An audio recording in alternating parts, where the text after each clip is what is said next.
Hi friends, అందరికీ నమస్తే. ముందుగా నా యూట్యూబ్ ఛానల్ సబ్స్క్రైబ్ చేసుకోండి అందరూ. ఈ టెంపుల్ చూసారా? పూరి జగన్నాథ్ టెంపుల్. ఇది ఎక్కడ ఉందనుకుంటున్నారు?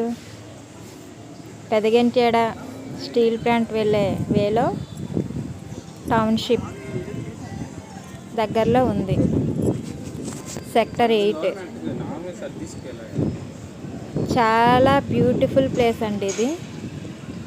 పీస్ఫుల్ మైండ్, పాజిటివ్ రెస్పాన్స్ అంతా చాలా చాలా బాగుందండి ఈ టెంపుల్. నేను ఒకసారి విజిట్ చేశాను. మీరు కూడా వచ్చి ఈ టెంపుల్ని అందరూ దర్శించుకుంటారని అనుకుంటున్నాను. చాలా బాగుంది ఈ టెంపుల్ చుట్టూ వాతావరణం, నేచర్ చాలా ప్రశాంతంగా ఉందండి. అందరూ విజిట్ చేయాల్సిన ప్లేస్. బాగుంటుంది. చూడండి చుట్టుపక్కల అంతా peaceful mind set, positive response, beautiful place. Jagannatha Swamy temple.